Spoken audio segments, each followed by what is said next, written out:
રક્ત ગોરાખું ભાર. પ્રભુ, હું જાણું છું કે મારું અપમાન એટલે તમારું અપમાન. હું એ લોકોને સમજાવીશ.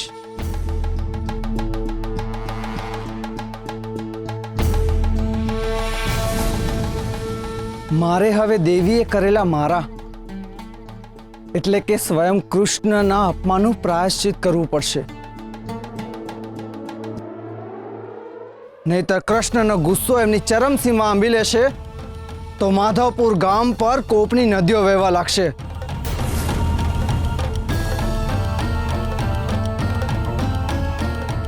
જુઓ, આ શું કર્યું તમે? ભગવાનને રડાયા? જો તમારે આ ગામને બચાવવું હોય તો પરમાને ભજન ગાવા લઈ આવજો. નહીતર આ ગામને હું પણ નહીં બચાવી શકું. કૃષ્ણના કોપથી કોઈ નહીં બચે. સર્વનાશ થશે, સર્વનાશ.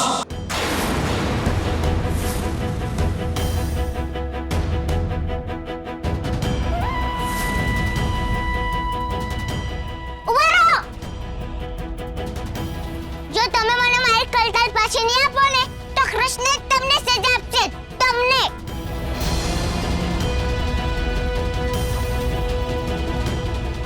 હે પ્રભુ, કેટલું નાદાન છે આ બાળક. પરમા,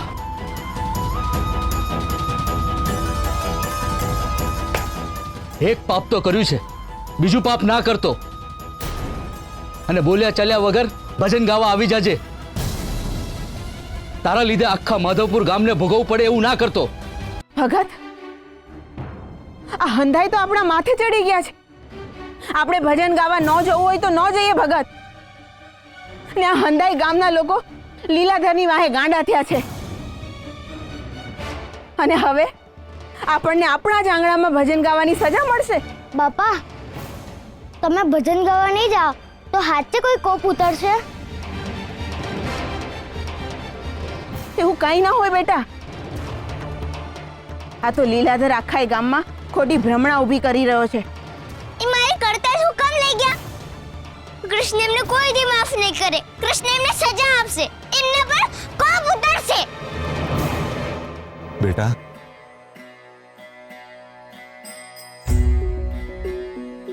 આપણા દિશે ને આવું ન બોલાય. આ કોને સજા આપી, કોને માફ કરવા, એ કામ છે ને ભગવાનનું છે. ને ભગવાન રહ્યા ને એ બધાને એમના કર્મ પ્રમાણે માફી અને સજા આપતા જ હોય છે.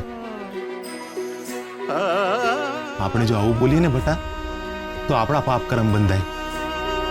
ફરી આવું ક્યારેય બોલીશ નહીં ને?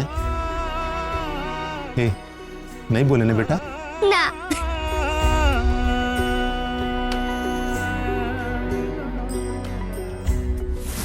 બોલો શ્રી લીલાધર કૃષ્ણ ભગવાનની જય.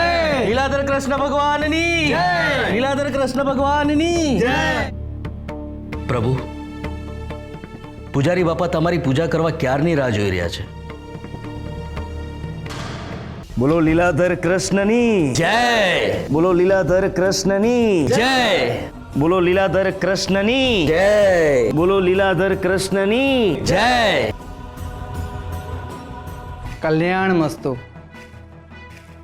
હું તમારી ભક્તિથી, તમારી સેવાથી અતિ પ્રસન્ન થયો છું. હું આ ગામમાં આવ્યો ત્યારથી લઈને અત્યાર સુધી તમે મારી નિસ્વાર્થ સેવા કરી છે. એટલે તમારા પુણ્ય કર્મ બંધાયા છે. ટૂંક જ સમયમાં માત્ર માધવપુર ગામમાં જ નહીં પણ આસપાસના દરેક ગામમાં તમારી ભક્તિ, તમારી સેવાના ગુણગાન ગાવામાં આવશે. આપના ચરણોમાં સ્થાન પામીને હું તો ધન્ય થઈ ગયો છું પ્રભુ. આપ આપની અમી દ્રષ્ટિ સદાય અમ પર રાખજો. બોલો શ્રી લીલાધર કૃષ્ણ ભગવાનની જય. લીલાધર કૃષ્ણ ભગવાનની જય.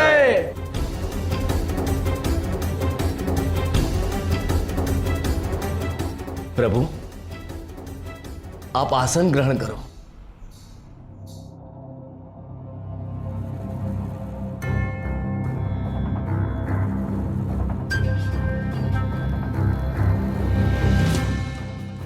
પ્રભુ લીલાધર કૃષ્ણ, પરમાના ઘરે બનેલી દરેક વાત ભગલાએ મને કરી છે. પરમાએ આપનું જે અપમાન કર્યું છે ખૂબ નિંદનીય છે અને મને આશા છે કે એને આ ભૂલ બદલ આપ એને સજા અવશ્ય આપશો. હું એને સજા આપીશ ત્યારે આપીશ. કૃષ્ણનું કામ કરવા આવેલા કૃષ્ણના અવતારનું જો કોઈ અપમાન કરે તો સૌપ્રથમ પાપ મને લાગે છે. આપ વ્યથિત ન થાઓ પ્રભુ. પરમા અને ગોરાની તો આદત જ છે સારા કામમાં વિઘ્ન પાડવાની. તમારી નિસ્વાર્થ સેવાથી હું પ્રસન્ન થઈને તમને એક મોટી જવાબદારી સોંપી રહ્યો છું. આ તો મારું સૌભાગ્ય છે કે આપની સેવા કરવાનો મને અવસર મળ્યો છે. આપ આદેશ કરો પ્રભુ. આ ગામને નિરોગી બનાવવું એ મારું કર્તવ્ય છે.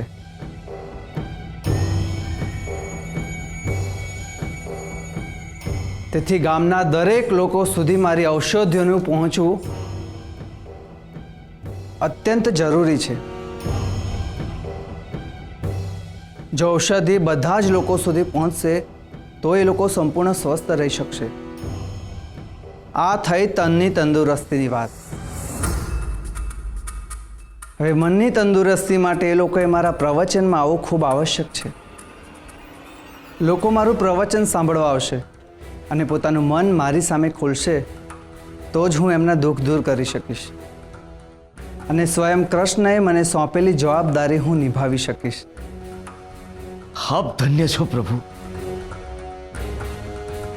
આપ નિસ્વાર્થ ભાવે ગામ લોકોની સેવા કરવા માટે કેટલું બધું વિચારો છો. હું આ કાર્ય માટે મારાથી બનતી બધી જ મદદ કરવા તૈયાર છું અને આ મહાયજ્ઞમાં મારી મદદની આહુતિ હું સર્વપ્રથમ આપીશ. એ માટે ગોરા અને પરમાને તમારે મારા પ્રવચનમાં ભજન ગાવા બોલાવવા પડશે.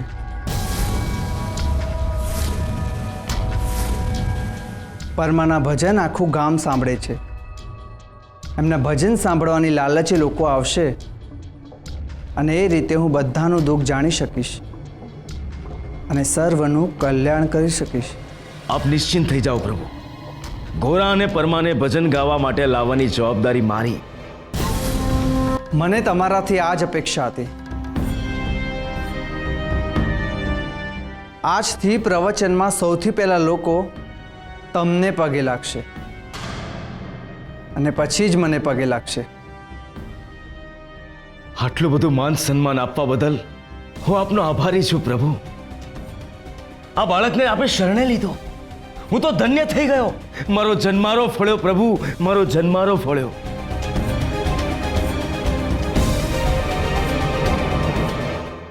પાખંડીઓનો સ્વભાવ કીડી જેવો હોય છે. ક્યાં વધારે મીઠાશ છે એ સૂંઘી જ લે અને ત્યાં પહોંચી જ જાય છે. જોયું ને રૂકમણી, બંને એકબીજાના ખભાને પોતાનું પગથિયું બનાવી રહ્યા છે. એકબીજાને પોતાની સફળતા માટેનો રસ્તો બનાવી રહ્યા છે. કહેવાય છે કે અસત્ય જ અસત્યને ઢાંકી શકે છે અને એ જ થઈ રહ્યું છે. અધર્મ અધર્મનો હાથ પકડી રહ્યો છે. નાથ, બે પાખંડીઓ મળીને ગામનો ઉદ્ધાર ક્યારેય નહીં કરી શકે. લીલાધરે ગામ લોકોની શ્રદ્ધા ઉપર વાર કર્યો છે. ભક્તિની જ્યોત પર ચાલતી શ્રદ્ધામાં લીલાધરે બહુ ચાલાકીપૂર્વક પોતાના નામનું ઘી પૂરી દીધું છે. મારા પરની કોઈની શ્રદ્ધાને ડગાવ્યા વિના એણે એ જ્યોતને એના તરફ વાળી લીધી છે. એનું જ્ઞાન અને એની બુદ્ધિમત્તા એને આ કરવામાં મદદરૂપ થઈ રહી છે. જો કોઈ વાત બહુ ચાતુર્યપૂર્વક વારંવાર કહેવામાં આવે તો એ વાત ન રહેતા સત્ય બની જાય છે. એ વાત માન્યતા થઈ જાય છે અને એ માન્યતાને લોકો સામાન્ય જીવનમાં માનવા લાગે છે અને છેવટે એ માન્યતા અંધશ્રદ્ધામાં પરિણમે છે. મારા પરની શ્રદ્ધાને લીલાધરે બહુ ચતુરાઈથી એના પરની અંધશ્રદ્ધામાં ફેરવી નાખી છે. ક્યાંક સમજાવીને, ક્યાંક ફોસલાવીને, ક્યાંક ડરાવીને લોકોને એણે પોતાના કર્યા છે. કોઈને પ્રયાસ કરીને પોતાના બનાવવા અને ઈશ્વરથી ડરાવવા એ અધર્મ છે. આ અધર્મનો તરકટ ક્યાં સુધી ચાલશે નાથ? સત્યનો સૂરજ ઉગશે એટલે આપમેળે અધર્મનું અંધારું અદૃશ્ય થઈ જશે. બસ ભયંકર રાત્રિ પછી સુંદર સવાર થવામાં જે સમય લાગે છે એટલો જ સમય લાગશે અધર્મમાંથી અરૂપી અંધકારનો નાશ કરીને ધર્મની ફરીથી સ્થાપના કરવામાં.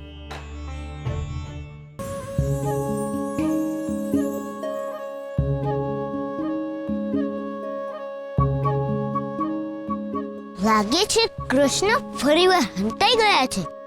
કદાચ કોઈ કામમાં હશે. પણ એવું કેવું કામ આવી પડ્યું કે એમના ભાઈબંધને જ મળવાનું આવ્યું કે?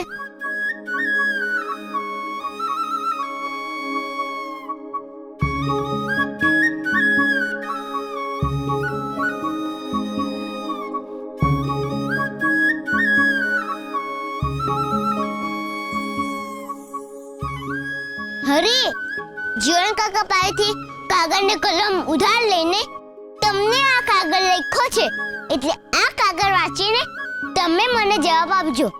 જય શ્રી કૃષ્ણ.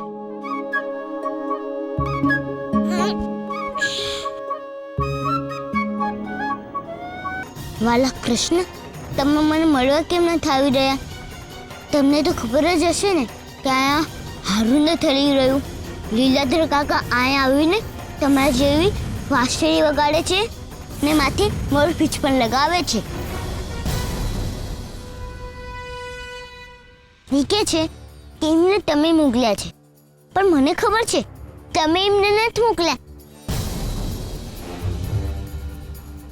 એ જરાય તમારા જેવા નથી. એ મારી કરતાલ ને ફરો લઈ ગયા. એ એમના નામની પાછળ તમારું નામ લગાવે છે. એ મને જરાય નથી ગમતું. જો આમાં જ હાલ્યું તો હંધાઈ એમને ભગવાન માનશે.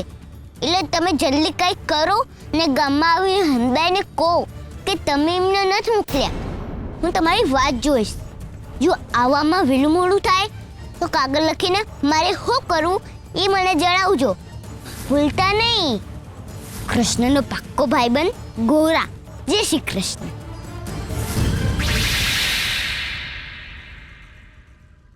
ચલો,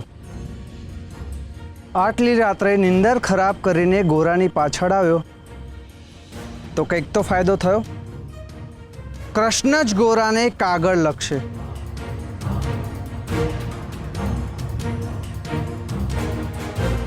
પણ એ કૃષ્ણ હશે લીલાધર કૃષ્ણ.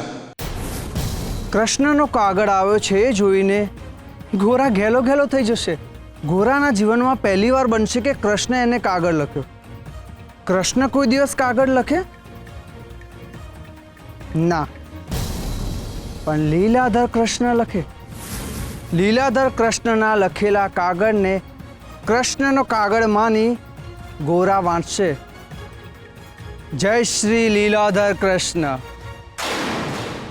અહીંયા તારી ભૂલ થાય છે લીલાધર. કૃષ્ણ કાગળ લખી શકે છે એ વાતથી તું અજાણ છે. હું મારા ભક્તોને કાગળ લખું છું અને એમને રૂબરૂ મળવા પણ આવું છું. લીલાધર, હું તને અંતિમ તક આપું છું તારી ભૂલ સુધારવા માટે.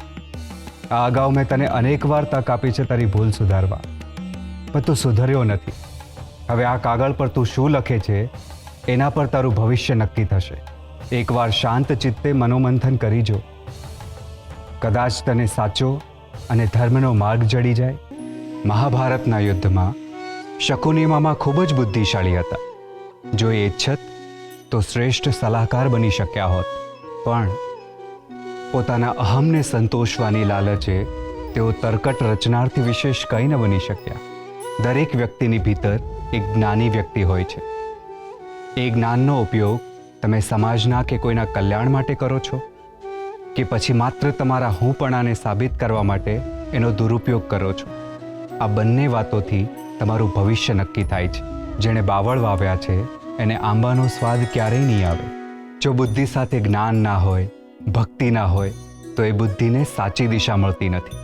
અને એ બુદ્ધિ તોફાને ચડેલા મદમસ્ત હાથીની જેમ દિશાવિહીન દોડે છે, જે અન્યની સાથે સાથે પોતાનો પણ વિનાશ સર્જે છે. કપટી મનુષ્યો પણ બુદ્ધિશાળી તો હોય જ છે, બસ એમની બુદ્ધિને આધ્યાત્મિકતાની લગામ નથી હોતી, અને એટલે જ એમની ઇન્દ્રિયો બેકાબૂ થઈને એમનો જ વિનાશ કરે છે. ભક્તિ એ એવી દીવાદાંડી છે જે મનુષ્યને તરકટના માર્ગ પર જવા નથી દેતી.